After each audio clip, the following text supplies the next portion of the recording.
Hi viewers, welcome back to my YouTube channel. ఈరోజు వీడియోలో delivery తర్వాత తీసుకోవాల్సిన జాగ్రత్తలను పాటించకపోతే ఎలాంటి ఇబ్బందులను ఎదుర్కోవాల్సి వస్తుందో చెప్తాను. ముందుగా నా ఛానల్ని సబ్స్క్రైబ్ చేసుకోండి, అలాగే బెల్ ఐకాన్ని తప్పకుండా క్లిక్ చేయండి. ఇక టాపిక్లోకి వెళ్దాం. డెలివరీ తర్వాత మహిళల శరీరంలో ఎన్నో మార్పులు వస్తాయి. ఆ సమయంలో మెంటల్గాను చాలా వీక్గా అయిపోతారు. సెల్ఫ్ కేర్ గురించి అసలు ఆలోచించరు. దీనివల్ల సమస్యలు ఇంకా ఎక్కువవుతాయి. అయితే ఈ సమయంలో ఎలాంటి జాగ్రత్తలు తీసుకుంటే త్వరగా రికవరీ అవుతారో ఈ వీడియోలో తెలుసుకుందాం.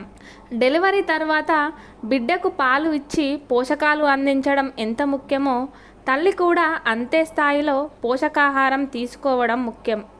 తల్లి అయిన తర్వాత ప్రియారిటీస్ మారిపోతుండొచ్చు, కానీ అందులో ఖచ్చితంగా సెల్ఫ్ కేర్ అనేది ఉండాలి. కాస్త వాకింగ్ చేయడం, అప్పుడప్పుడు అలా కాసేపు వీలైతే ప్రకృతిలో గడపడం లాంటివి చేయాలి. ఇవన్నీ మానసికంగా చాలా రిలాక్సేషన్ ఇస్తాయి. డెలివరీ తర్వాత కొంతమందిలో రకరకాల ఇబ్బందులు వస్తాయి. సరిగ్గా నిద్ర పట్టదు, రాత్రంతా పిల్లలు పడుకోకపోతే అలా కూడా మేల్కొని ఉండాల్సి వస్తుంది. అయితే రాత్రిపూట మాత్రమే పడుకోవాలి అనే కండిషన్ అసలు పెట్టుకోకూడదు. బిడ్డ ఎప్పుడు నిద్రపోతే అప్పుడే మీరు రెస్ట్ తీసుకోవాలి. శరీరానికి సరైన విధంగా రెస్ట్ ఇవ్వకపోతే పోస్ట్ పార్టం ఇబ్బందుల నుంచి అంత సులువుగా బయటపడలేరు. ఇంట్లో వారిని సాయం తీసుకోవాలి, పనులను షేర్ చేసుకోవాలి.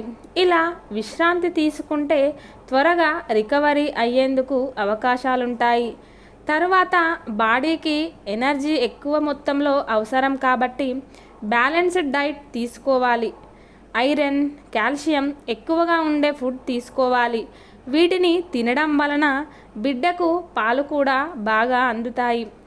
వీటితో పాటు లీన్ ప్రోటీన్స్ ఎక్కువగా ఉండే ఆహార పదార్థాలు తీసుకోవడం మంచిది.